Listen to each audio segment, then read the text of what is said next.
Accurate opinion polling is a vital tool both in politics and in marketing. But it is not easy to do. Our next panel brings together some world-leading experts in the art of polling. In conversation with Oli Dugmore, please welcome to the stage Vice President at Kantar, the Vice President of Innovation at Kantar, Jon Puleston, the CEO of Dayton International, Urpi Torrado, and the Vice President of ESOMAR, Kristin Luck. Thank you.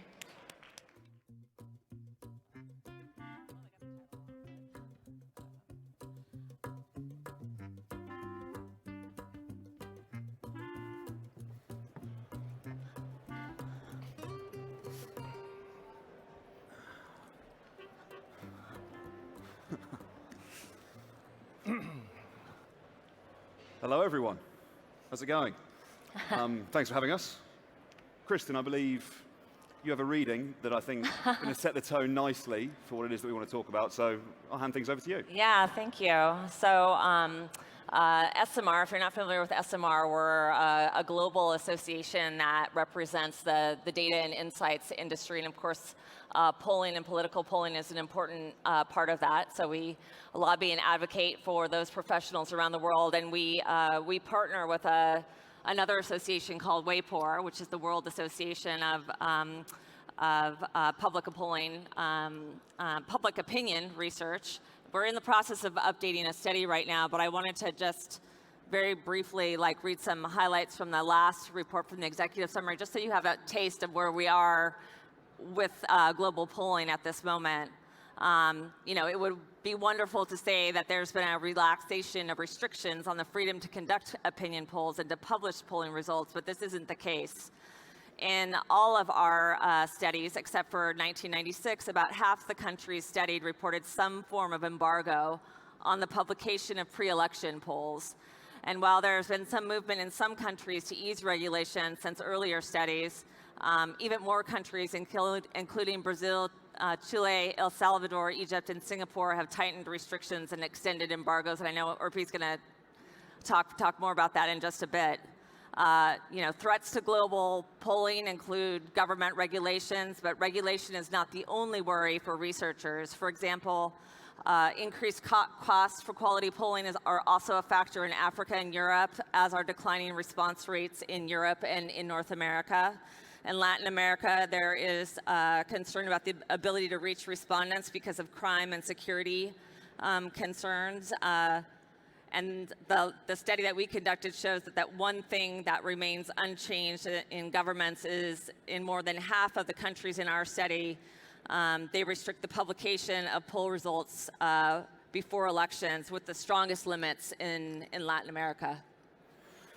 So we're going to get on to this point of government interference very explicitly, actually, when we come to you, Urpi. But Jon, I'd like to start with you, because that interference from politicians drips down into our media and also on the ground in terms of voters when they work to undermine polling.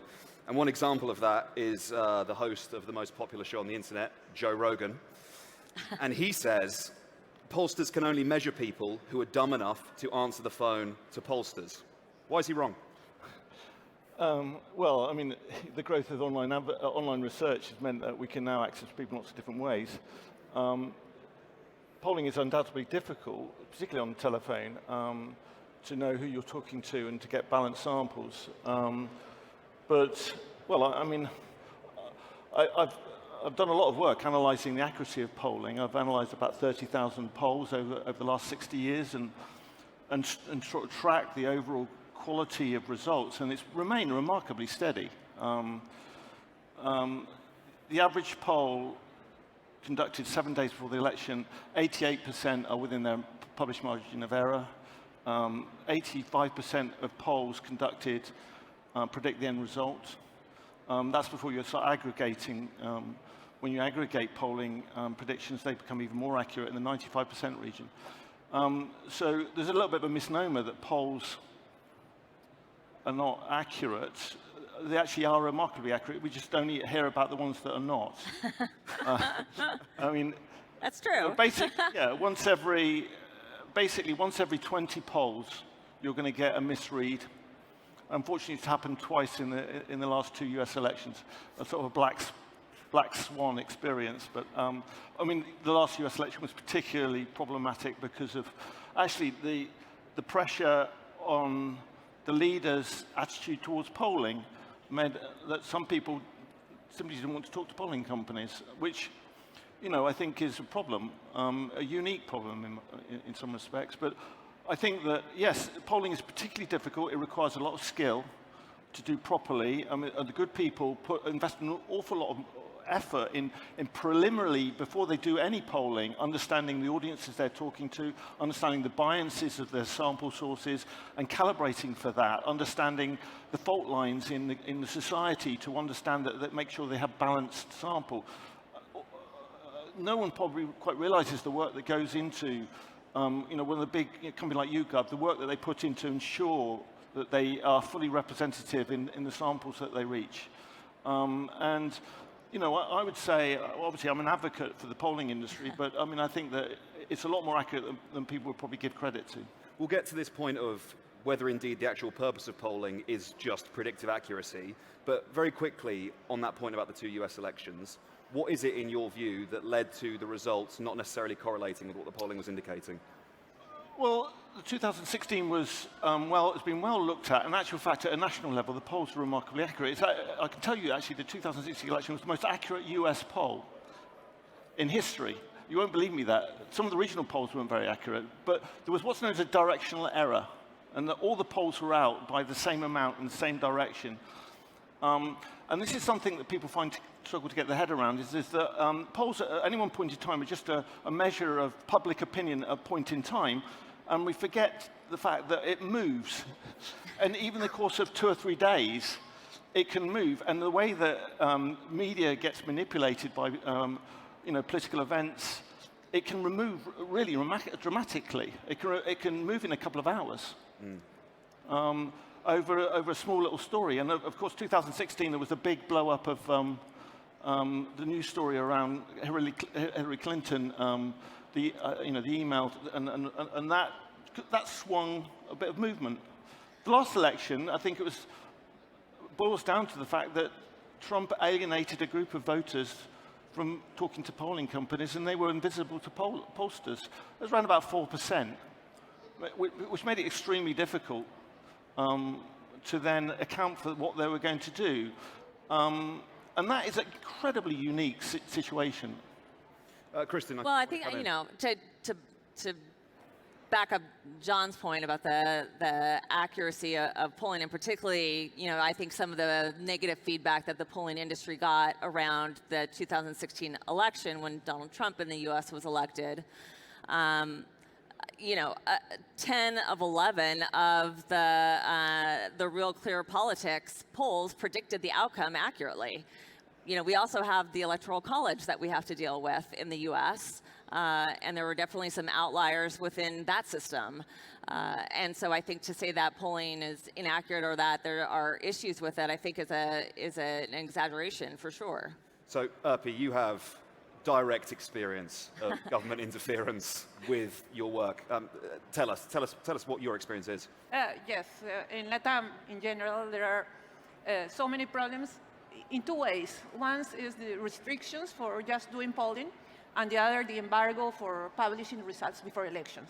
And in both ways, there are discussions all over the region trying to increase all these restrictions. For example, in the year 2010, we had in Peru, the government wanted us to submit the database, the full database of answers with the respondent's ID, violating all our codes of ethics and how we were working. So at that time, I was president of the Peruvian Association of Market Research, and we decided to stop publishing results of all polls. And with the help of the media, of course, we made a lot of pressure and succeeded, and the government had to withdraw that law. So, but that's a continuous fight. Last year, the same happened in Colombia. Before we had that in Uruguay, and it's the same. Governments sometimes try, to kill the messenger. They don't like the message. They don't like the results. So let's kill the messenger instead of, embracing the results and trying to improve things, or even ask themselves, what can we do to get more support or to gain more popularity?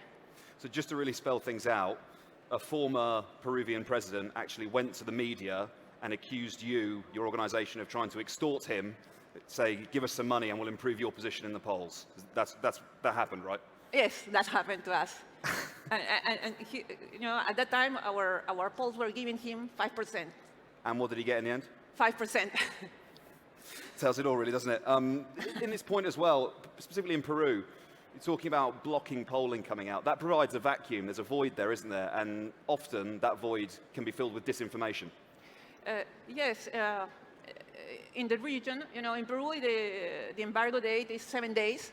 But if we see the region, there are countries that have 15 days embargo, for example, in Chile, in Bolivia.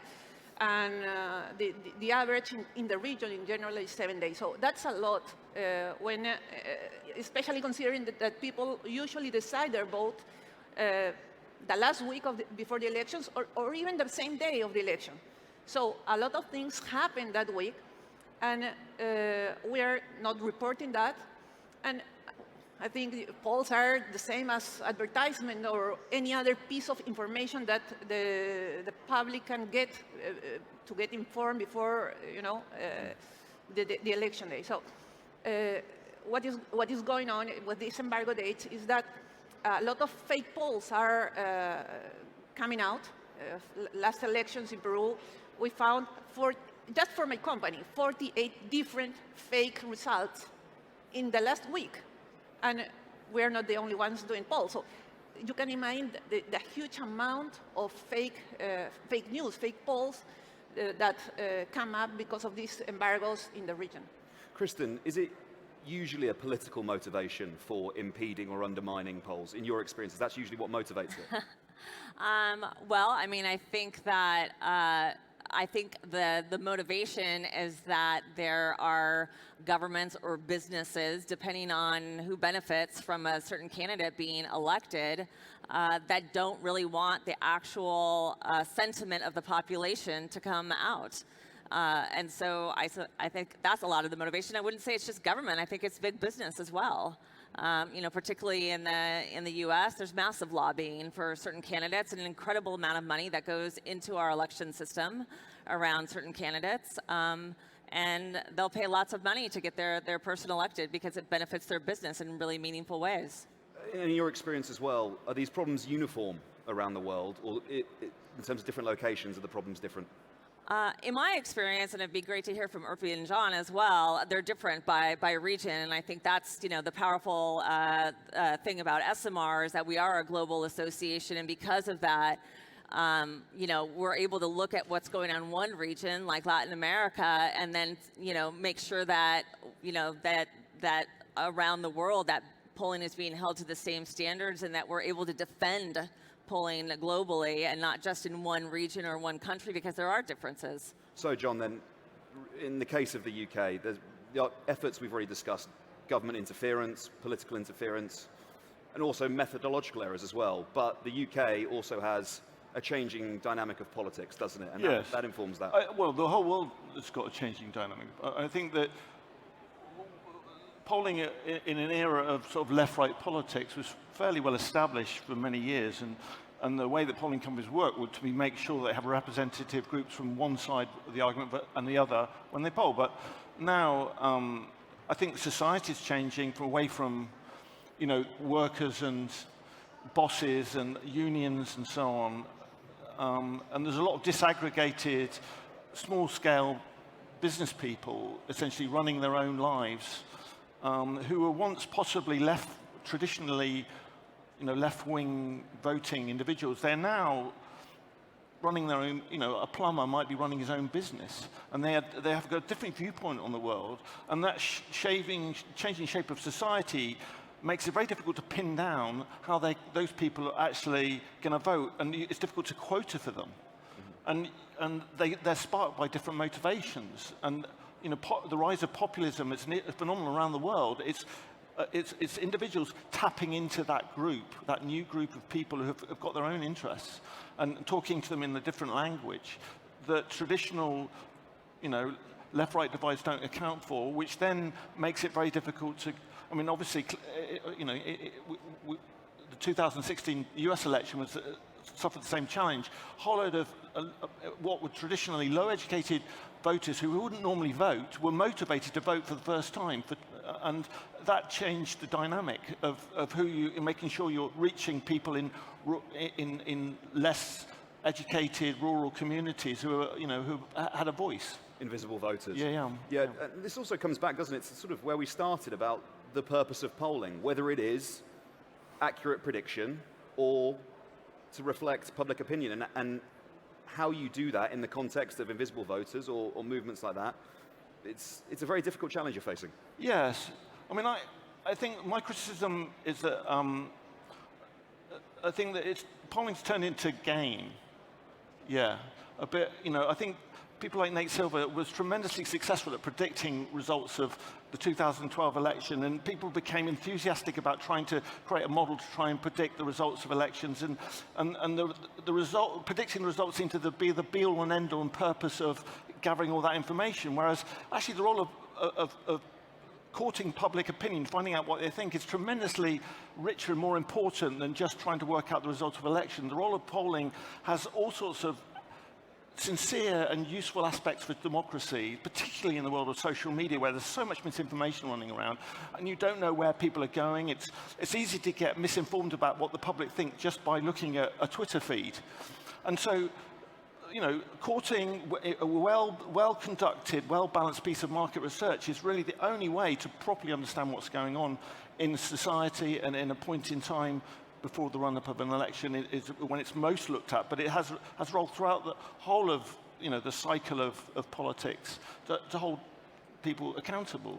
And without it, you end up with governments essentially gaslighting the public about what they think. These are very, very strong words. I mean, Urpi, what's your view of what Jon's just said there? Do you agree with him? Totally agree. What happens is that usually politicians and even the society in general focus only on the results and to be how accurate and how they predict, but they don't see the trends and the value of how does it work for shaping the future, how does this contribute, not only for the elections, because elections is just one part of polling, it's a small part of all the polling thing. This morning, for example, there was a masterclass related to women and empowerment and how minorities are also seen in society and how governments can work politics and social policy to improve the society in general, to build a better tomorrow for all of us. Kristin, you kick things off for us, so I'm going to give you the opportunity to close them off for us. State the case for polling. Why is it so fundamentally important to our societies? Yeah, I mean, I think that polling is designed to measure the public sentiment. It's not meant to sway or persuade. It's meant to, to Urpi's point, to provide a baseline for what a particular population is thinking or feeling, or what is changing in terms of their values or priorities. It's not meant to sway people one way or another. And so I think the importance of it is that it isn't motivated by a particular government or a brand or a business, that it's truly objective. Thank you guys for your contributions. I found your insights absolutely fascinating. Ladies and gentlemen, please join me in thanking Jon, Kristin, and Urpi. Thanks very much. Thank you. Thanks, Oli.